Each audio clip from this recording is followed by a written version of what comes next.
Good evening, ma'am.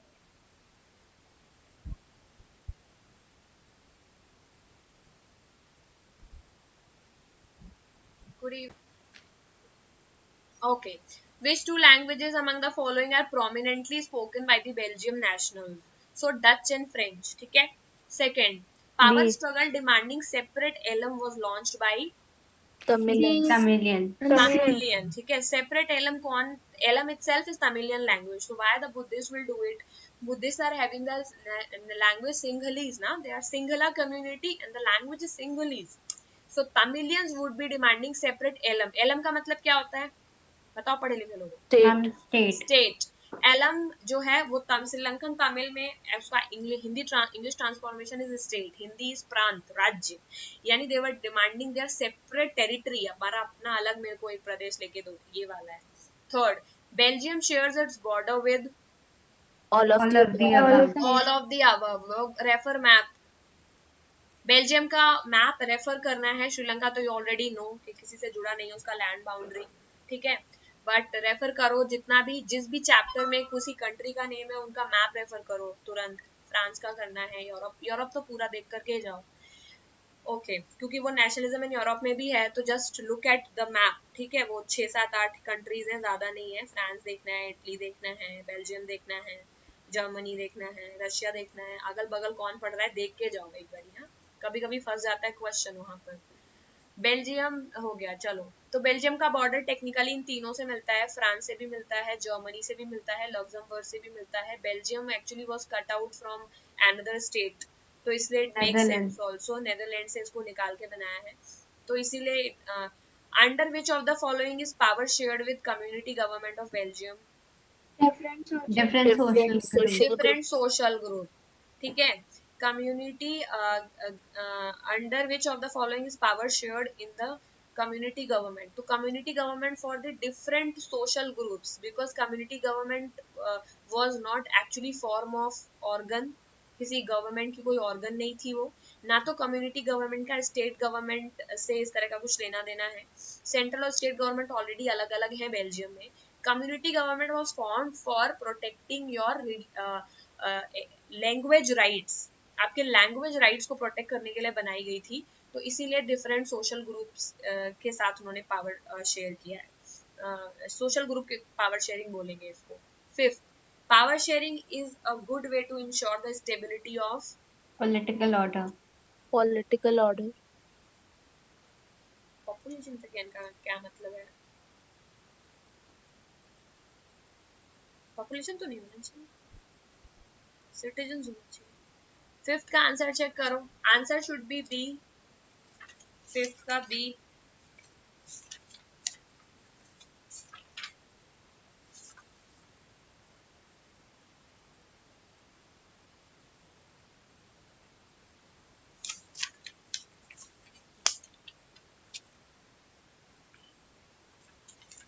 अरे मुझे मिल ही नहीं रहा है. पावर शेयरिंग का ये ना. फिफ्थ का बी. हाँ ठीक है. Political order. ठीक है.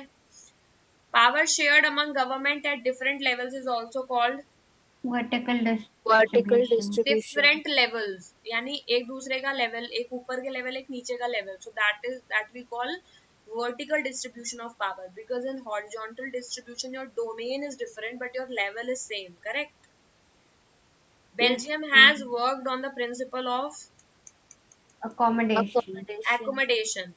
को जो लोग ये सोचते हैं कि बोथ एंड बी लगाने से हमेशा both and B, A and B ही करेक्ट होता है, उनका दिमाग खोल लो अपना इसको देख करके. ऑप्शन बहुत क्लियरली पढ़ लेना है. ठीक है. उसके मैम, बाद ही आज हमें एक ऐसा क्वेश्चन मिला था जिसमें बोथ ए एंड बी भी था, नन ऑफ दीज भी था. सबने both A and B answer लगा दिया जबकि आंसर नन ऑफ दीज था.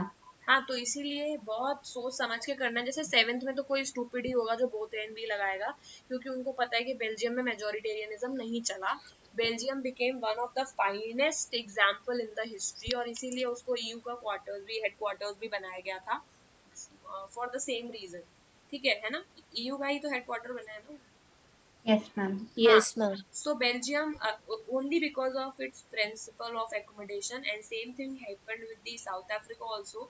It became one of the finest democracy by the means of accommodation only.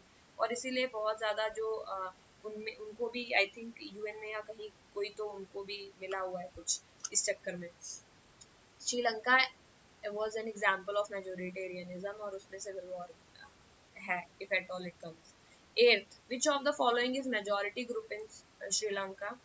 Sinhalese. Sinhalese. Now they have not given Buddhist here, so it is very important to know that Buddhist community is not actually the common Buddhist community in entire Southeast Asia. Sri Lanka में वो Sinhalese language बोलते हैं और specifically Buddhist community को वहाँ Singla community भी बोलते हैं.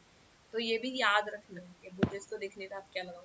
Which one of the following is a major caste group of Sri Lanka? Major caste group C. कौन है? Ma'am Tamil. C, Sinhala and Tamil. उसके अलावा एक दो कोई तीसरा भी तो है कोई. कौन? क्रिश्चियन. क्रिश्चियन से मैम, पर क्रिश्चियन तो एक रिलीजन हो गया ना. अरे ये भी तो रिलीजन मैम है. क्रिश्चियन दोनों सिन्हाला में और तमिल दोनों में थे. हाँ ये भी है. सिंगला भी वैसे बुद्धिस्ट, सारे बुद्धिस्ट नहीं मान. चलो ठीक है, इसका सिंगला और तमिल आंसर होगा. ये हम इसे मेजर कास्ट ग्रुप नहीं कह सकते बिकॉज तमिलियंस में भी बहुत सारे मुस्लिम्स थे. अगर लैंग्वेज बेस्ड ग्रुप बोले तो है सिंगला और तमिल. ठीक है. Which of the following is not form of power sharing? C. C. Division of power between people. ऐसा कुछ हमने पढ़ा नहीं है. वर्टिकल डिवीजन भी पढ़ा है, हॉरिजॉन्टल डिवीजन भी पढ़ा है. 11th, the belief that majority community should be able to rule a country in whichever way it wants. Majoritarianism.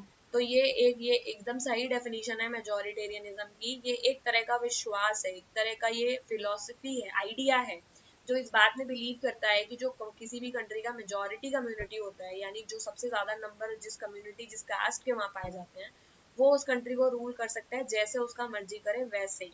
And it will disregard the wishes and needs of the minority.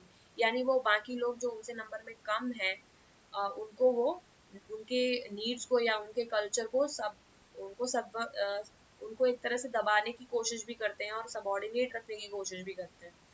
So that is the definition of majoritarianism written over here. अगर ऐसी कोई definition भी आ जाती है कि ये किस चीज की डेफिनेशन है, तो याद रखना है ये डिक्टेटरशिप की डेफिनेशन नहीं है. सिंस मेजॉरिटी कम्युनिटी लिखी हुई है तो ये मेजॉरिटेरियनिज्म की डेफिनेशन होगी. डिक्टेटरशिप में यहाँ कम्युनिटी नहीं होती है. डिक्टेटरशिप में यहाँ पे क्या होता है? One strong leader. तो अगर हम यहाँ पे ये लिख दें, a believe that a one strong leader should be able to rule a country in whichever way he wants disregarding the wishes and needs of the people, क्या हो जाएगा वो? That will become authoritarianism या dictatorship. तो बहुत word पे खेल होता है. तो majoritarianism is not one person. Majoritarianism is a community जो नंबर में बहुत ज्यादा है. तो बहुत क्लैरिफाई मतलब बहुत कॉन्सेप्ट्स को अपने क्लैरिफाइड रखना है. 12th, which one of the following statement about power sharing arrangement is correct? C. C. देखिए C क्या हो रहा है? Every society needs some form of power sharing even if it is small or does not have social divisions. Very correct. Power sharing जहां only लगा है उनका तो मतलब ही नहीं कोई है. क्यों? क्योंकि power sharing is not a philosophy जो किसी पर्टिकुलर सोसाइटी का नीड होगा. Power sharing in general principle है जो बिलीव करता है कि जितना भी उस पर्टिकुलर एरिया के इनहैबिटेंट्स हैं उन सारे लोगों में पावर डिवाइडेड होनी चाहिए for the one simple rule कि सबकी जिंदगी बराबर है और सबकी जिंदगी की वैल्यू भी इक्वल है, जो कि एक तरह से नेचुरल लॉ है ना. कोई कॉन्स्टिट्यूशन के किसी कंट्री का कोई कॉन्स्टिट्यूशन का पार्ट नहीं है कि सब लोग बराबर हैं. दुनिया में सब लोग बराबर ही होते हैं. ये अंडरलाइंग थीम है और इसके हिसाब से पावर शेयरिंग का प्रिंसिपल निकलता है कि सिंस सबकी इक्वल वैल्यू है तो हर एक कम्युनिटी के साथ पावर शेयर होनी चाहिए. तो ये तो मतलब ही नहीं बनता है कि पावर शेयरिंग एक कंट्री में क्यों चाहिए या दूसरी कंट्री में क्यों चाहिए. सीधी सी बात यह है कि पावर शेयरिंग सब जगह चाहिए. समझ गए? तो इसीलिए C, every is written here so it will be correct. 13, Indian Tamils. Correct. वो लोग जिनके फोर फादर्स इंडिया से थे, दे वेंट टू श्रीलंका और वहां जाके वो प्लांटेशन वर्कर की तरह काम करने लगे, उनको हम इंडियन तमिल्स बोलते हैं. यानी हमें ऑलरेडी पता है कि श्रीलंका में दो तरह के तमिल्स रहते हैं, श्रीलंकन तमिल्स और Indian Tamils. 14, most of the Sinhalese speaking people in Sri Lanka are Buddhist. Buddhist, ठीक है। 15th, तो इसीलिए मैंने बोला था कि वो कास्ट वाला भी गलत है, क्योंकि एक वो लैंग्वेज बेस्ड पे होना चाहिए था 1948 वो क्वेश्चन। 15th 1940। 1948 1948 श्रीलंका को इंडिपेंडेंस इंडिया के एक साल बाद मिला था। सेम ईयर चाइना को भी मिला था, तो इसीलिए दोनों मैम का चाइना किसके चाइना अंडर के रुक जा। कंट्रोल में था? क्या बेटा? मैम चाइना को किससे इंडिपेंडेंस मिली थी? ब्रिटिशर। मैम पूरी दुनिया का कोई ऐसा कोना था जिसे ब्रिटिश ने कॉलोनाइज नहीं कर रखा था? नहीं, China the central government resolution, एक बार मुझे रिपब्लिक ऑफ चाइना एक्चुअली 1949 में बना है। एक साल मैंने पहले बता दिया, इसलिए मैंने इसे चेक किया है। आई थिंक इनका इंडिपेंडेंस चाइना है 1949 है इनका, सॉरी। सो इंडिया का 47 है, श्रीलंका का 48 है और चाइना का 49 है। देखो, ब्रिटेन की यूरोप की फर्स्ट वर्ल्ड वॉर में जितनी मेजर पावर्स थी, पूरी world is divided into colonies, वो उन्हीं लोगों में किसी ना किसी की कॉलोनी है। इधर फ्रेंच का होगा, जर्मन का होगा, नहीं तो ब्रिटेन का होगा, होना यूरोपियन का ही है। 16 1956 1956 एक एक्ट पूछ रहे हैं जो पास किया गया था, जिसमें रिकॉग्नाइज कराया कि सिंगलीज ओनली ऑफिशियल लैंग्वेज रहेगी और तमिल को डिसरिगार्ड किया, मतलब उसकी कोई वैल्यू नहीं रहेगी। ऑफिशियल लैंग्वेज का मतलब जिससे कंट्री जानी जाएगी, कंट्री में जो सर्कुलर्स होंगे, गवर्नमेंट ऑर्डर्स होंगे, वो उस पर चलेंगे और कंट्री की वो पहचान बनेगी, वो लैंग्वेज, समझ गए? सो दैट लैंग्वेज की बात की जा रही है। तो ऑफिशियल लैंग्वेज का पर्पज ही यही होता है कि कंट्री में ऐसा मान लिया जाता है कि मैक्सिमम लोग यही लैंग्वेज बोलते हैं and this is well accepted language. जैसे यूएस में इंग्लिश हो गया, ब्रिटेन में इंग्लिश हो गया, सब वहाँ बोलते हैं। बट ऐसी कंट्रीज जहाँ पर लोग कई तरह की लैंग्वेजेस बोलते हैं, ऑफिशियल लैंग्वेजेस का जो फंडा है दैट इज मतलब इररेलेवेंट, बिकॉज वो हर एक की लैंग्वेज नहीं हो सकती है। इसीलिए इंडिया में अभी तक कोई ऑफिशियल लैंग्वेज मतलब ऑफिशियल लैंग्वेज तो है, for office purposes English we use, but कोई नेशनल लैंग्वेज नहीं है। लेकिन यहाँ पे जो श्रीलंका के लिए यूज हुआ है टर्म, यहाँ पे ऑफिशियल लैंग्वेजेस का मतलब कि पहले उन्होंने एक वर्ड लगाया है ओनली, समझ गए? तो वो ओनली बनाना चाहते थे, केवल और केवल सिंगलीज लैंग्वेज को ही वो ऑफिशियल लैंग्वेज बनाना चाहते थे। बल्कि टेक्निकली दोनों लैंग्वेज वहां बोली जाती थी, तमिल भी बोली जाती थी, सिंगलीज भी बोली जाती थी। तो अगर आपको ऑफिशियल लैंग्वेज का मतलब जो ऑफिशियल पर्पसेस के लिए यूज होगी, तो दोनों लैंग्वेज होना चाहिए, ठीक है। लेकिन उन्होंने केवल ऑफिशियल लैंग्वेज का दर्जा सिंगलीज को ही दिया, जस्ट टू शो कि हम मेजोरिटी कम्युनिटी है, तो हम इसी लैंग्वेज को रिकॉग्नाइज करेंगे, दूसरी को हम नहीं करेंगे, ठीक है। इंडिया में क्या होता है, इंडिया में ऑफिशियल लैंग्वेज इंग्लिश है, जो कि हमारी अपनी नहीं है। सो इसीलिए हमारे अंदर उसको लेकर के टॉलरेंस है कि हमने कोई थर्ड लैंग्वेज को ऑफिशियल लैंग्वेज चूज किया है। प्लस थर्ड लैंग्वेज यानी इंग्लिश के साथ साथ हर एक स्टेट गवर्नमेंट अपनी खुद की लैंग्वेज जो उस स्टेट में चलती है, उसमें भी ऑफिशियल सर्कुलर्स निकाल सकती है। सो टेक्निकली हमने फेडरलिज्म को पूरी तरह यूज किया है कि सेंट्रल इंडिया में सारी चीजों के लिए we can either use English और हिंदी फॉर दैट पर्पज, ठीक है। कोई नेशनल लैंग्वेज तो है ही नहीं। और स्टेट्स अगर चाहे तो इंग्लिश के अलावा कर्नाटक कन्नड़ा यूज कर सकता है, तमिलनाडु तमिल यूज कर सकता है, जो चीज हमें श्रीलंका में देखने को नहीं मिल रही है, correct. They are recognizing only Sinhalese as an official language, which is wrong. That act was passed in 1956. Why am I giving extra information?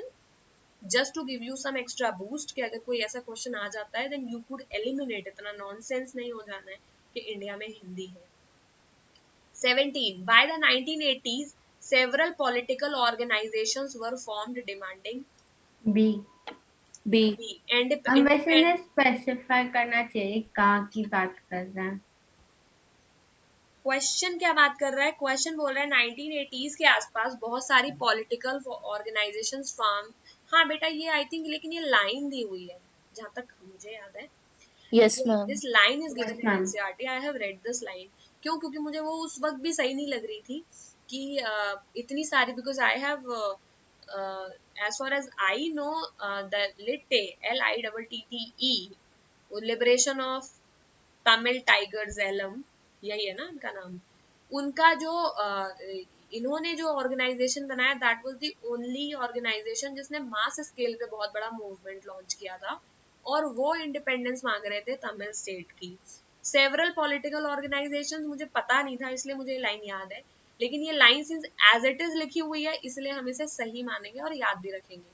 तो ये लेकिन और कोई इसमें ऑप्शंस भी बहुत इजी दिए हुए हैं, ऐसा नहीं है कि नहीं भी पता होगा तब भी पहचान सकते हो कि पावर शेयरिंग में दो ही चीज डिमांड हो रही है, इनफैक्ट एक ही चीज डिमांड हो रही है, क्योंकि बेल्जियम में तो एकोमोडेशन हुआ है, वहां तो किसी ने कोई डिमांड किया नहीं है। तो अब बचा श्रीलंका, उसमें तमिल स्टेट की डिमांड की गई है, तो B would be correct. 18 when did the civil war of Sri Lanka end? 2009. 2009. 2009. How many times was the constitution of 4. Belgium amended? 4 4 times. times. तो 1970 to 1993 23 years के स्पैन में 4 बारी चेंज हुआ है, ठीक है। 20th Constitution prescribes the number of Dutch and French speaking ministers in central government shall be Equal. equal. This is one of the finest achievement कि central government में equal रहेंगे, स्टेट गवर्नमेंट में अपने अपने हिसाब से रख सकते हैं, और पेरिस आई थिंक पेरिस बोल रही हूँ, बेल्जियम का ब्रुसेल्स में भी बराबर रहेंगे, है ना। That was the deal. Yes, ma'am. 21 Give reason as to why power sharing can be good for a country. Both A and Both B. A and B. ठीक है, तो फर्स्ट इज करेक्ट ओनली कि power sharing से conflict की possibility बहुत कम हो जाती है, क्योंकि सिंस पावर सबको मिल जाती है तो लोग लड़ाई झगड़ा आपस में नहीं करते, तो दिस इज करेक्ट। अगला है it is good way to ensure the stability of the political order. अब ये सुनने में बहुत टफ सा सेंटेंस लग रहा है, बट इसका मतलब ये है कि झगड़ा नहीं होगा। स्टेबिलिटी ऑफ पॉलिटिकल ऑर्डर का मतलब क्या है, बार बार एक दूसरे मतलब गवर्नमेंट नहीं गिरेगी, है ना। ऐसा नहीं है कि परमानेंट बीजेपी या परमानेंट कांग्रेस को लोग धरना रखे और गिरा दे गवर्नमेंट दूसरे की, ये सब नहीं होगा। तो लोग गवर्नमेंट दूसरे की गिराने की, टॉपल करने की कब कोशिश करते हैं, when they have not been given their due, है ना। जब उनको जो चाहिए वो आप नहीं दोगे, then they will try to throw you out of your chair, कि अभी निकलो तुम, किसी और को लाएंगे। When the power sharing is done properly, कोई किसी और की कुर्सी को क्यों गिराना चाहेगा। तो वही बोल रहे हैं कि एक स्टेबल पॉलिटिकल ऑर्डर का दो मतलब है, कंट्री में भी स्टेबिलिटी रहेगी और दूसरा है पॉलिटिक्स भी स्टेबल रहेगी। स्टेबल पॉलिटिक्स क्यों चाहिए होती है, क्योंकि अगर पूरा दिमाग इन्हीं चीजों में लगा रहेगा कि गवर्नमेंट कब बनेगी कब चलेगी, तो एक्चुअल काम कंट्री में कब होगा। तो पॉलिटिकल ऑर्डर की स्टेबिलिटी इसलिए भी जरूरी है कि एक स्टेबल गवर्नमेंट ही एक स्टेबल डेवलपमेंट प्लान बना सकती है, करेक्ट। तीसरा, it does not lead to confusion. ऐसा कोई स्टेटमेंट हमने नहीं पढ़ा है कि पावर शेयरिंग होती है तो कंफ्यूजन नहीं होता है। इनफैक्ट पावर शेयरिंग जब ज्यादा होती है तो कंफ्यूजन बढ़ जाता है, क्यों। अरे बोलो ना। Because everybody's property is no one's responsibility, सुना है कभी। Yes, ma'am. This is the most valid reason behind not sharing so much power की एनार्की आ जाए। बिकॉज एनार्की क्या है, एनार्की इज अ स्टेट जिसमें गवर्नमेंट नहीं होती है, सब इंसान अपने मन से काम करते हैं, तो उसमें सब इंसान के पास बराबर पावर है ना। उस स्टेट में हर आदमी बोलेगा ये मेरा भी पार्क है, मेरा भी पार्क है, मेरा भी घर है, हमारी भी पार्लियामेंट है। तो पावर जब ज्यादा शेयर हो जाती है तो लोग एक दूसरे के ऊपर थोपने लगते हैं, क्यों। वो बोलेगा कि तुम नहीं देख सकते थे पार्लियामेंट में ये बिल, तो बोलेगा क्यों, तुम्हें भी तो राइट दिया है, तुम भी देख लेते पार्लियामेंट में, मैं नहीं, तुम ही देख लेते। तो इस तरह से एक दूसरे के ऊपर रिस्पॉन्सिबिलिटी या फेलियर्स के लिए एक दूसरे को जिम्मेदार ठहराते हैं जब पावर शेयरिंग ज्यादा हो जाती है। क्या हमें ये देखने को मिलता है इंडिया में, बहुत बारी हमें इंडिया में ये देखने को मिलता है कि एक दूसरे के ऊपर जिम्मेदारी डालते हैं या एक दूसरे के ऊपर अपना फेलियर की रिस्पॉन्सिबिलिटी डालते हैं, चाहे कांग्रेस बीजेपी पे डाले, बीजेपी कांग्रेस पे डाले, या फिर सुप्रीम कोर्ट गवर्नमेंट पे डाले, या गवर्नमेंट जाकर के लेजिस्लेटिव और एग्जीक्यूटिव पे डाले, एक दूसरे पे डालते हैं। क्यों डालते हैं, क्यों, क्योंकि यहाँ पर पावर शेयरिंग है, एक की अथॉरिटी बहुत लोगों के पास है। कोई कागज इंडिया में पास होना होता है तो 10 जगहों से होके जाता है। It is because of the horizontal and vertical power division. तो जब पावर डिवीजन ज्यादा हो जाता है तो कोई एक बंदा रिस्पॉन्सिबल नहीं होता उस चीज के लिए, है कि नहीं। हर एक स्टेप पे कोई ना कोई इंसान होता है जो उस पूरे सिस्टम में, चैनल में इन्वॉल्व होता है। तो इसके लिए टर्म है दैट एवरीवन्स प्रॉपर्टी। जब सबका अधिकार हो जाएगा तो वो किसी एक की रिस्पॉन्सिबिलिटी नहीं रहती, इसीलिए बहुत बार ऐसी चीजें फेल हो जाती हैं। और यही बहुत बड़ा रीजन है कि कम्युनिज्म फेल हुआ है रशिया में, बिकॉज अभी सबको बराबर देने के चक्कर में गड़बड़ी हो जाता है। तो इसीलिए सी अगर कभी सही हुआ भी तो ये नेगेटिव्स में आएगा पावर शेयरिंग के, पॉजिटिव्स में नहीं। तो D 22, which of the following is an B example of horizontal distribution of power? B. different organs of government, different level का तो होता है vertical, ठीक है। बी। अगला 23, who elects the community government? A A. A, people belonging to one language community।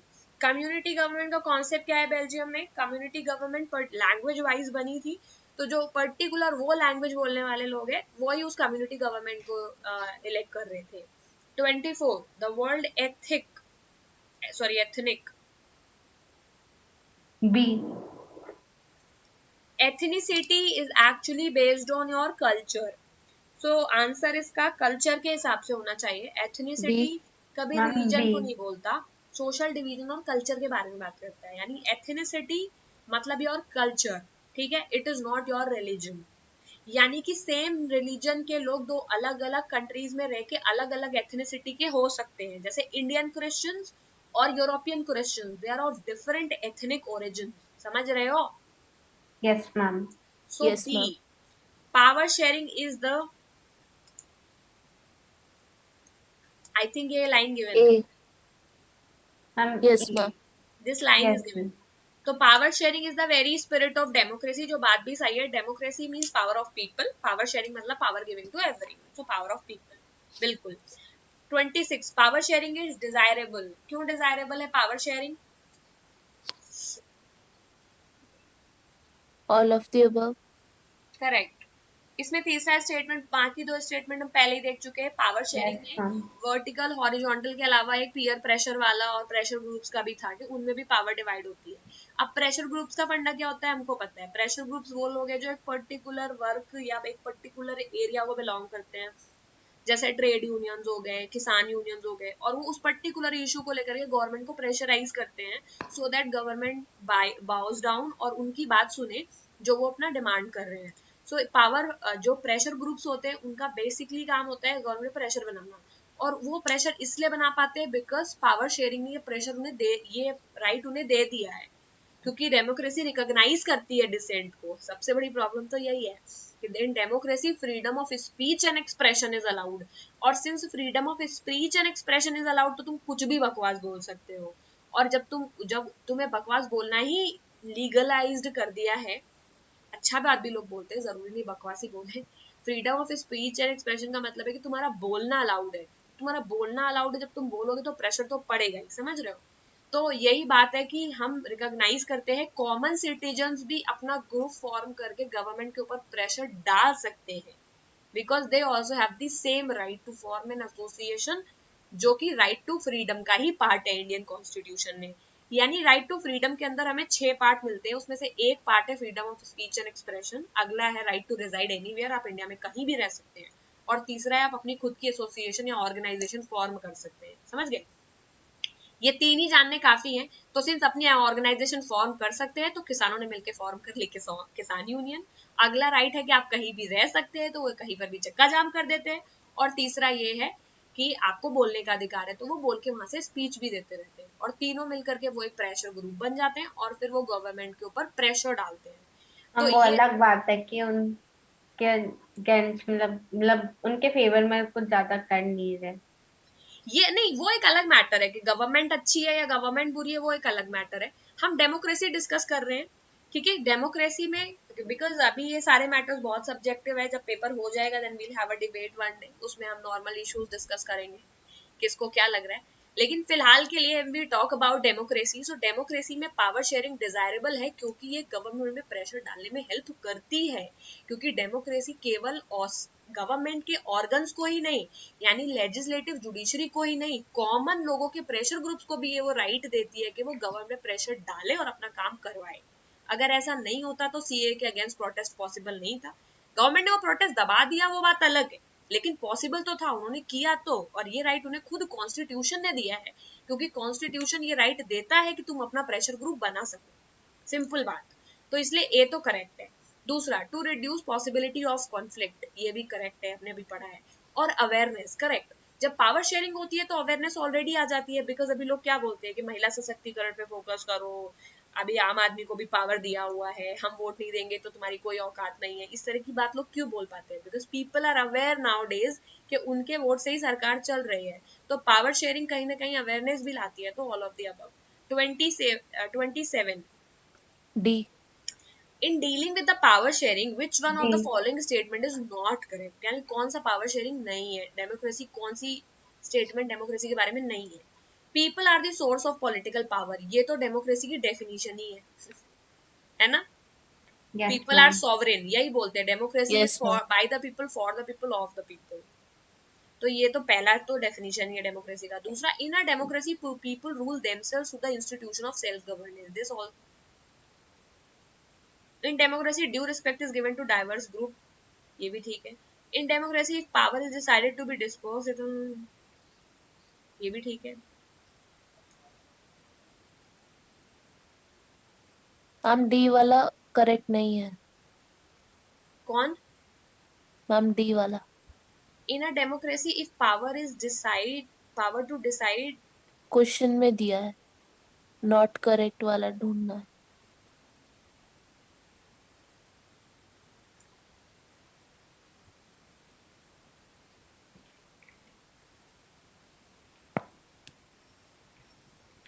अच्छा अच्छा अच्छा, डी करेक्ट नहीं होगा, क्यों बताओ? मैम क्योंकि फिर अगर पावर शेयरिंग होगी तो फिर उससे और काम इजी हो जाएगा। करेक्ट करेक्ट करेक्ट, मैंने उल्टा इसको पढ़ लिया था। ये बात सही है कि डेमोक्रेसी में क्विक डिसीजन नहीं होते, ये डेमोक्रेसी का वन ऑफ द डिसएडवांटेज है, करेक्ट। लोग लिखते भी है कि डेमोक्रेसी में इतनी डिबेट होती रहती है कि लॉ पास कराने का टाइम नहीं होता है। लेकिन इन्होंने कंडीशन दे दी है कि अगर हम पावर को डिस्पर्स कर दें तो नहीं लेंगे डिसीजन तुरंत। यानी प्राइम मिनिस्टर एक गांव का डिसीजन लेने का पूरा राइट गांव के सरपंच को दे दे तो डिसीजन इजी नहीं हो जाएगा? डिसीजन इजी हो जाएगा, इसीलिए डी इज करेक्ट। रियलिटी में ये नहीं होता है, रियलिटी में एक्चुअल डिसीजन माई बाप ले रहे होते हैं ऊपर बैठ करके, इसीलिए काम में डिले होता है, समझ गए? लेकिन democracy in theory if power is decided to dispose, अगर पावर को एंड इंसान को दे दे, बिकॉज डेमोक्रेसी का entire aim is decentralization, correct.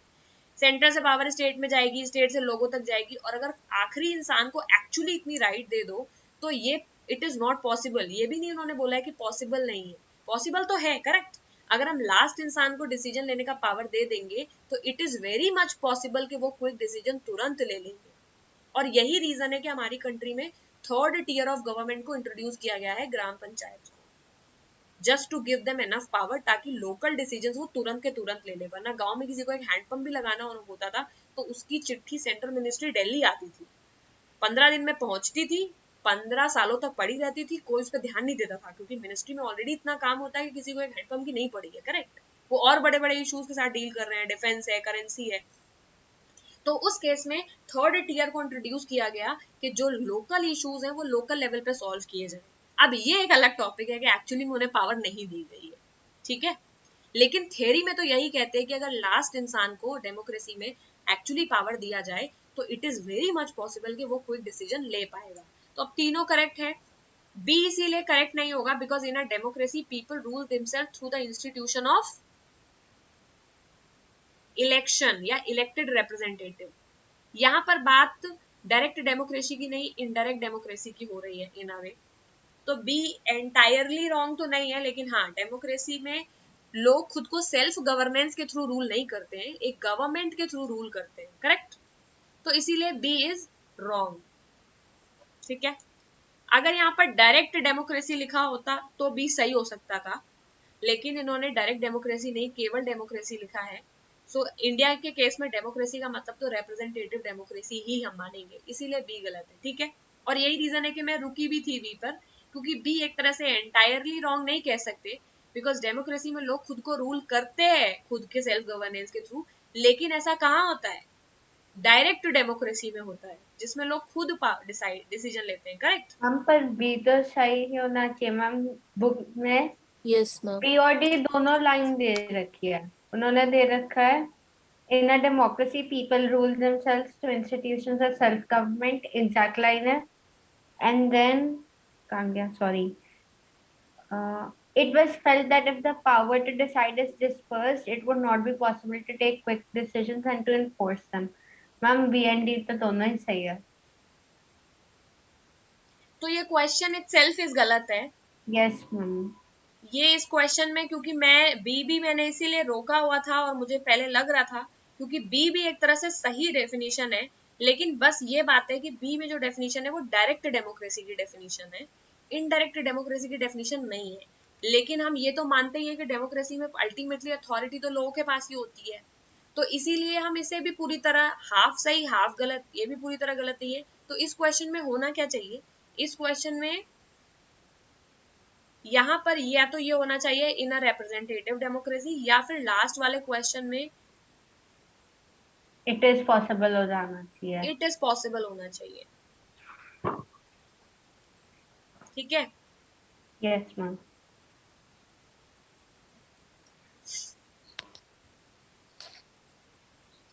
Ma'am क्योंकि चारों लाइन एग्जैक्टली दे रखी हैं बुक में।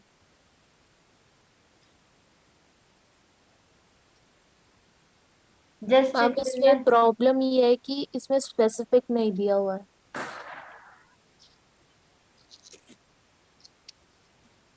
मैम इन चारों लाइन को अगर मैं बुक नहीं से नहीं नहीं नहीं, कंपेयर करूं तो ए बी और डी तो एग्जैक्ट है, और सी में इन अ गुड डेमोक्रेटिक गवर्नमेंट है डेमोक्रेसी के अलावा, बाकी सब सेम है। रुको रुको रुको रुको रुको। ये नॉट वाले क्वेश्चन में थोड़ा कंफ्यूजन हो जाती है, फिर से पढ़ने दो। ऐसा नहीं होगा कि कोई भी इसमें one is correct, since B दो डायरेक्ट डेमोक्रेसी की डेफिनेशन है, लेकिन एनसीईआरटी में गिवन है B correct. In a democracy due respect is given to diverse group, C correct. D को फिर से पढ़ते हैं। नॉट करेक्ट का मतलब है यहाँ पर गलत बात लिखी होनी चाहिए। करेक्ट, गलत बात क्या लिखी है, इन अ डेमोक्रेसी अगर पावर डिस्पर्स किया जाएगा तो ये पॉसिबल नहीं है कि क्विक डिसीजन लिया जा सके। होना चाहिए, अगर इसको सही होना था तो इसमें ये लिखा होना चाहिए कि डेमोक्रेसी में अगर पावर को डिस्पर्स किया जाए तो ये पॉसिबल है कि क्विक डिसीजन लिया जा सके। करेक्ट। मैम यहाँ हाँ बेटा, मैम ऐसा मैंने पहले यही बोला था। तो सॉरी मैंने ध्यान नहीं दिया, क्योंकि नॉट वाले क्वेश्चन में अक्सर ऐसा होता है कि उल्टा देखना होता है हमें सेंस, और हम सीधा सेंस देख के उसको गलत कर देते हैं। तो हमने सीधा सेंस देखा कि डिस्क्राइब वही किया था कि डेलीगेट करेंगे, तो पूरा डिस्क्रिप्शन वही दिया था, लेकिन क्वेश्चन का नॉट करेक्ट का मतलब ये वाला स्टेटमेंट गलत होना चाहिए। सो टेक्निकली जो हमने अभी तक जितना भी डिस्कस किया सब सही है, कि डेमोक्रेसी में अगर पावर डिस्पर्स की जाएगी तो लास्ट इंसान आकर के एक्चुअली पावर उसके हाथ में मिलेगी तो वो अच्छे डिसीजन ले सकता है। नॉट करेक्ट पूछा है और यहाँ पर भी नॉट दिया हुआ है, इसीलिए डी है कि वो नहीं ले पाएगा, ऐसा ये बोल रहे हैं। ठीक है, तो डिस्कशन इज ट्रू बट हम आंसर ढंग से नहीं पढ़ सके, इसीलिए डी इज करेक्ट। अरे समझ गए, सेम ही बात कह रहे हैं, जो हम कह रहे हैं वही ये भी कह रहे हैं। बस इन्होंने ये बोला है कि डेमोक्रेसी में जो पावर है डिसाइड डिस्पर्स अगर हो जाएगी तो it is not possible to take quick decision. नहीं, it is possible to take quick decision. अगर डेमोक्रेसी में पावर डिस्पर्स की जाएगी तो लास्ट इंसान क्विकली डिसीजन ले पाएगा, यही पर्पज है डेमोक्रेसी का।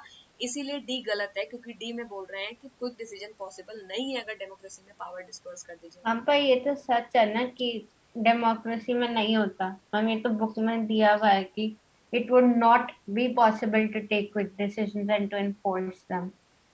कहाँ दिया है, क्या दिया है, पूरी लाइन पढ़ो। मैम पूरी लाइन ये दी हुई है, it was felt that if the power to decide is dispersed, it would not be possible to take quick decisions and to enforce them.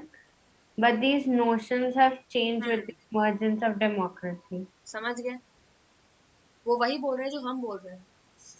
अरे चेंज हो गए हैं ना डेमोक्रेसी से ये नोशन। वो बोल रहे हैं ऐसा पहले यस माना जाता था कि अगर पावर डिस्पर्स की जाएगी तो क्विक डिसीजन नहीं हो पाएगा, लेकिन ये नोशन Oh, चेंज हो गया है with time through the emergence of PRI, Panchayati Rajya system. जो मैं अभी बता रही थी कि अगर डेमोक्रेसी का अल्टीमेट पर्पज है कि लास्ट इंसान को अगर आप एक्चुअली दे दोगे मौका, इन थियरी नहीं दिया, मतलब इन प्रैक्टिस नहीं दिया जाता, लेकिन इन थियरी एक्चुअली अगर दे दोगे लास्ट इंसान को पावर डिसाइड करने का तो वो जल्दी ही कर देगा ना। तो Got it, ma'am. हम लोगों ने किया यही था डिस्कशन, लेकिन फिर नॉट नहीं देखा इसीलिए उसको नहीं कर पाए, ठीक है। तो उन्होंने नॉट करेक्ट पूछा है, और लास्ट वाला नॉट पॉसिबल ही है, नहीं, it is quite possible to take a quick decision. अगर लास्ट माइल पे खड़े हुए आदमी को हम एक्चुअली एम्पावर कर दे, उसको बोले कि गांव के सारे डिसीजन तुम सरपंच ही लो, उसके लिए तुमको चिट्ठी मंत्रालय भेजने की जरूरत नहीं है, in that case democracy can be fast as well. Stable तो होती ही है डेमोक्रेसी, लेकिन फास्ट भी हो सकती है पावर शेयरिंग अगर ढंग से किया जाए तो। So D is correct. D is मतलब इन अ वे इनकरेक्ट, क्योंकि नॉट करेक्ट पूछा है, बाकी तीनों correct. What does the coalition government imply? Coalition government का क्या मतलब होता है? C. Power sharing by two or more political parties, correct. 29, the idea of power sharing has emerged in opposition to the notions of Undivided political power. D. Undivided political power. Power sharing का मतलब कोई dictatorship से नहीं है, power sharing का मतलब है power concentrated या पावर डिवाइडेड। तो पावर शेयरिंग का जो नोशन है वो आया ही इसलिए है ताकि undivided political power divided political power में रहे, so that as a result dictatorship ना आए। तो डिक्टेटरशिप रिजल्ट होगा अगर नहीं डिसाइड होगा, उसका डायरेक्ट कोई आइडिया ऑफ पावर शेयरिंग से डिक्टेटरशिप का कोई कनेक्शन नहीं है। 30, give one moral reason as why power sharing is good.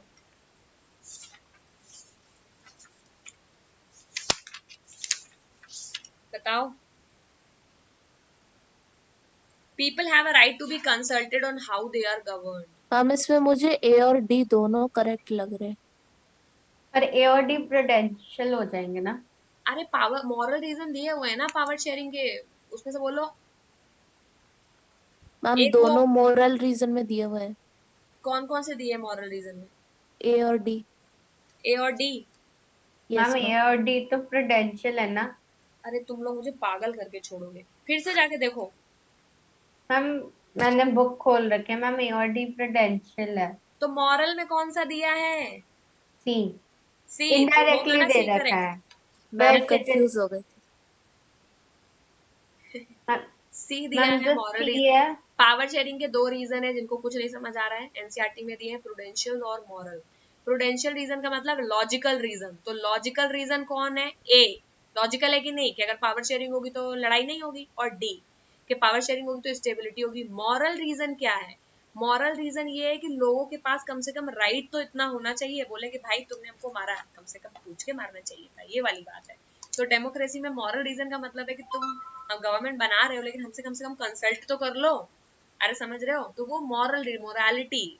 तो मोरालिटी के बारे में सी पॉइंट दिया हुआ है, इसलिए रट लो इसको चुपचाप। मैम सी पॉइंट इन्होंने एग्जैक्टली नहीं दे रखा, उन्होंने ये कहा कि legitimate government is one where citizens through participation acquire a stake in the system, और ये वही मॉरल मतलब है, के मॉरल अंडर है। रीजन का मतलब जो सुनने में अच्छा लगे, उसका लॉजिकल कनेक्टिविटी बने या ना बने, बल्कि एक्चुअली लॉजिकल कनेक्टिविटी बहुत मुश्किल है इसकी, क्योंकि इतने सारे लोगों से एक साथ कंसल्ट भी नहीं किया जा सकता है डेमोक्रेसी में। बट मॉरल रीजन ये है कि अगर कोई कंट्री में कोई भी फैसला हो रहा है तो अच्छाई तो यही कहती है कि सिटीजन के लिए तो उनसे पूछ के किया जाना चाहिए। मैम दैट इज मुझे द, डायरेक्ट लाइन भी मिल गई।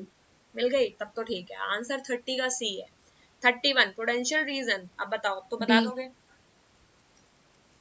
प्रूडेंशियल रीजन क्या है?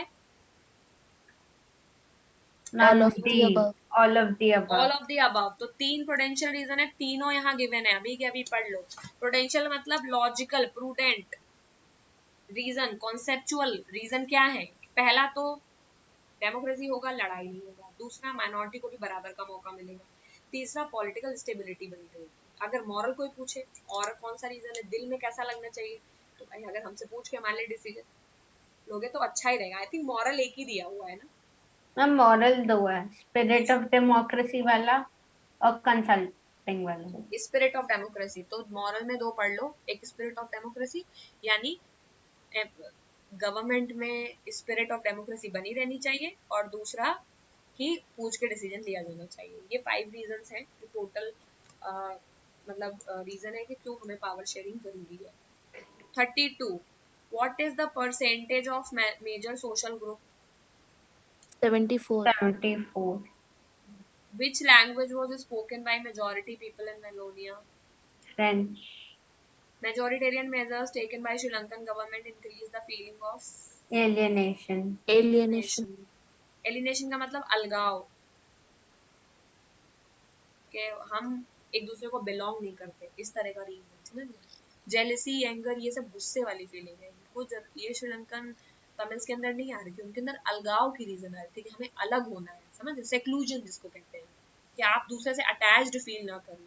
एंगर, एंग्विश, जेलसी, ये तो नेगेटिव इमोशन है, इंसानों के इमोशन है। एज अ कम्युनिटी पूरी की पूरी कम्युनिटी उनसे डिटैच्ड फील कर रही थी, एलिनेटेड, डिस्टेंट, दूर। और ये दिया भी है एनसीईआरटी में। 35 which country has been chosen by the European Union? Belgium, 36 Prudential. 37 one basic principle of democracy is that people are the source of Political power. political power, 38 when हम 40 तक करेंगे, बचे हुए करेंगे अगली क्लास में। when the power is shared among the different organs of government is called, horizontal, when the power is shared among different organs different level, Vertical. vertical, India, कभी कभी ऐसे क्वेश्चन आ जाते हैं फटाफट हो जाते हैं, कभी कभी ऐसे आते हैं फंस जाते हैं। In India provincial government is also called, central. क्या हो गया है?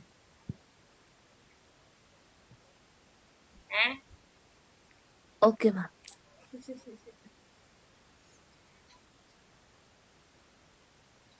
या मुझे क्या हो गया? अब प्रोविंस तो नहीं स्टेट मैम को सही बोलते है, हैं। मैम प्रोविंशियल स्टेट को ही कहते हैं। इसमें गलत दिया हुआ है, एक मिनट में तो मैं ही कंफ्यूज हो गई, अपने नॉलेज पे शक कर लिया मैंने। मैम प्रिंटेड प्रोविंशियल दे मतलब रखा है। स्टेट और सेंट्रल मतलब पूरा। इंडिया की पहली जो गवर्नमेंट थी उनको प्रोविंशियल ही बोलते थे।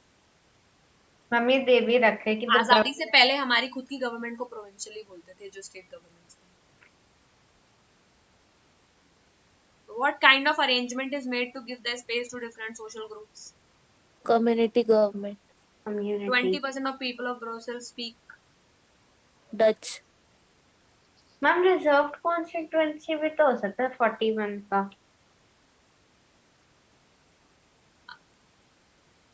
मैम मेरे हिसाब से दोनों सही है, क्योंकि जो पैराग्राफ है जहाँ पे लिखा हुआ है वहाँ पे पहला एग्जाम्पल कम्युनिटी गवर्नमेंट है। reserved constituency for election. Ma'am पर इन्होंने दे रखा है पहले कम्युनिटी गवर्नमेंट के बारे में दे रखा है, फिर इन्होंने कहा है रिजर्व कॉन्स्टिट्यूएंसी के बारे में दे रखा है, और रिजर्व कॉन्स्टिट्यूएंसी वाली लाइन के बाद दे रखा क्वेश्चन अगर है। आएगा कि what kind of system is for giving representation to different social group, अगर डिफरेंट सोशल ग्रुप को रिप्रेजेंटेशन कैसे देंगे, तो उनके लिए कॉन्स्टिट्यूएंसी रिजर्व करके, एससी एसटी वहीं से इलेक्शन लड़ेगा, माइनॉरिटी वाले अलग इलेक्शन लड़ेंगे। लेकिन अगर पूछा जाएगा कौन सा अरेंजमेंट है जिससे डिफरेंट सोशल ग्रुप को स्पेस मिलेगा, सो that is community government. Ma'am मैं इसलिए कहती कि रिजर्व कॉन्स्टिट्यूएंसी से एक्सटेंडेड जो सेंटेंस है उसमें दे रखा है this type of arrangement is meant to give space in the government and administration to diverse social groups. और ये रिजर्व कॉन्स्टिट्यूएंसी से रिलेटेड दे रखा है। गोला गोला कर लो, एनसीईआरटी में चेक कर लेना। वैसे ये पावर शेयरिंग के चैप्टर में से है जिसमें कॉन्स्टिट्यूएंसी का जिक्र नहीं होना चाहिए, लेकिन चलो चेक कर लेना। मैम अगर कोई और भी चेक कर ले तो हम अभी कंफर्म कर पाएंगे। मेरे दिल में दर्द होने लगा ऐसे क्वेश्चन सोच। 41 अभी करते हैं थोड़ी देर। 42 20% of the people। 43 identify the major social group that constituted largest share in the population। ऐसे क्वेश्चन हाला। मजा आ रही है। among the given option that power sharing does not imply,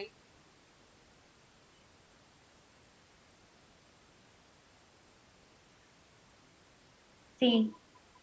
C, ma'am C. Correct. तो ये देखो,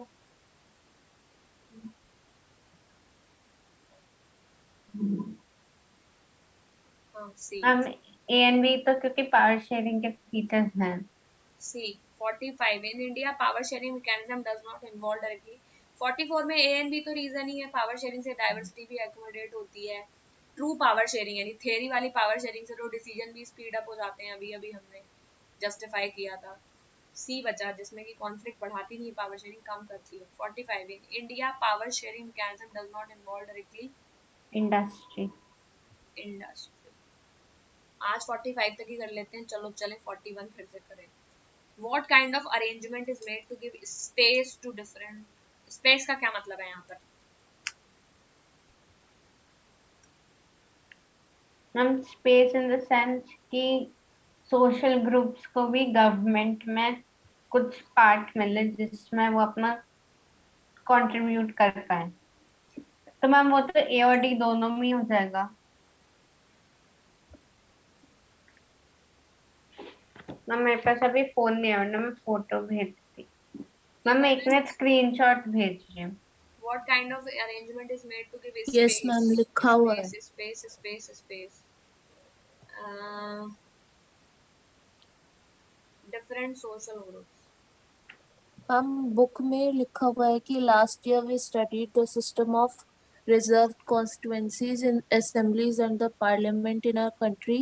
This type of arrangement is meant to give space in the government and administration to अरे तो diverse social government groups. And administration word इन्होंने यहाँ कहाँ use किया है? ये तो ब्लैंकेट स्टेटमेंट जनरल सा पूछ रहे हैं। अगर स्पेसिफिक पूछ लेते कि कौन सा रिप्रेजेंटेशन देगा या एडमिनिस्ट्रेटिव और गवर्नमेंट में स्टेट देगा तो लगा ही देते रिजर्व कॉन्स्टिट्यूएंसी, क्योंकि कम्युनिटी गवर्नमेंट का स्पेस तो काम तो कम्युनिटी राइट्स को प्रोटेक्ट करना है ना, उनका कोई एडमिनिस्ट्रेशन में रोल थोड़ी ना है। समझ रहे हो बात? मैम ले, मैंने स्क्रीनशॉट व्हाट्सएप पे भेज हाँ, दी। लेकिन what kind of arrangement is made to give space to different social group? Answer can be D, लगा लो। स्पेस का मतलब यहाँ पर आई थिंक पॉलिटिकल पावर से है। मैम तो फिर कम्युनिटी गवर्नमेंट नहीं होगा? मैम ए और डी दोनों ही सही होना चाहिए। नहीं, मैम आप एक कम्युनिटी बार गवर्नमेंट अगर वो कभी पूछेंगे तो मैं इसलिए डी को सही अभी कर रही हूँ, क्योंकि कम्युनिटी गवर्नमेंट अगर कभी पूछेंगे तो वो सोशल और लैंग्वेज की बात जरूर करेंगे, वो उन्होंने यहाँ की नहीं। उल्टा करके मैंने कम्युनिटी गवर्नमेंट के लिए क्या क्वेश्चन होना चाहिए ये करके मैंने डी सही किया। रिजर्व कॉन्स्टिट्यूएंसी के लिए हिसाब से क्वेश्चन क्लियर नहीं, लेकिन कम्युनिटी गवर्नमेंट के पीछे भी एक दो क्वेश्चन पढ़े हैं ना, उसमें उन्होंने कहता है कि this type of government that ensures protection to the community, provides linguistic support. समझ रहे हो? तो इस तरह का क्वेश्चन यस वो मैम। फॉर्म करेंगे कि which type of arrangement gives language protection to the government और language protection to a particular community और social protection to a particular community, तब कम्युनिटी गवर्नमेंट होगा।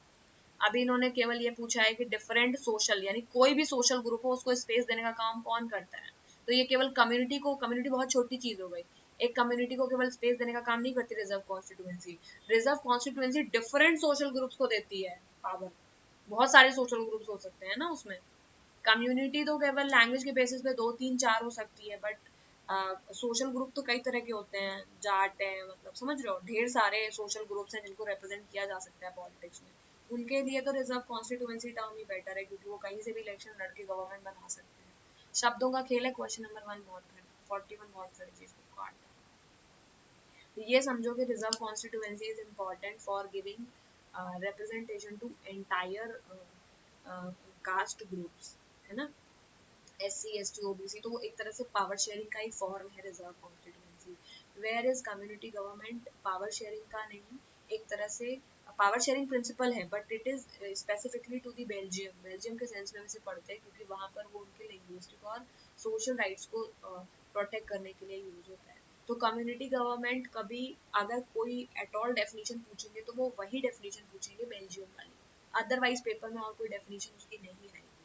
तो सिंस कोई और डेफिनेशन कम्युनिटी गवर्नमेंट के पेपर में नहीं आएगी, इसलिए हम केवल वही डेफिनेशन जिसमें वो लैंग्वेज प्रोटेक्शन की बात करेंगे तभी हम कम्युनिटी गवर्नमेंट लगाएंगे। अगर वो डिफरेंट सोशल ग्रुप्स की बात करेंगे तो हम फिर चैप्टर नंबर 2 फेडरलिज्म के हिसाब से इसको सॉल्व करो। ये क्वेश्चन फेडरलिज्म होना चाहिए, डी 41 का आंसर डी। समझ गए? तो अपना लैंग्वेज पे यस मैम। सिंपल जो पढ़ा है उसी पर ही जाते हैं, क्योंकि हर जगह कम्युनिटी गवर्नमेंट मैंने बहुत जगह देखा है वही पूछा है उन्होंने। लैंग्वेज वर्ड जरूर यूज करेंगे अगर कम्युनिटी है for a party, because community government itself, definition itself is that government will be selected by the member of particular one language community। समझ गए? तो अगर इस तरह का क्वेश्चन पूछेंगे तभी गवर्नमेंट कम्युनिटी गवर्नमेंट टेक करो, अदरवाइज अगर वो ये पूछेंगे कि डिफरेंट सोशल ग्रुप को कौन देगा रिप्रेजेंटेशन तो रिजर्व कॉन्स्टिट्यूएंसी देती है। Basically this question is of India and this question is of Belgium. समझ गए? इसीलिए दो क्वेश्चन मिक्स हो गए इसमें। आई थिंक ये चैप्टर नंबर 2 का क्वेश्चन होना चाहिए। बाकी आगे और पढ़ते रहेंगे तो और क्लियर होता रहेगा, ठीक है। और अभी के लिए इतना ही। सो आज मैम के लिए आप इंग्लिश का वो पेपर शेयर कर देना प्लीज, कौन सा वाला है? Third paper.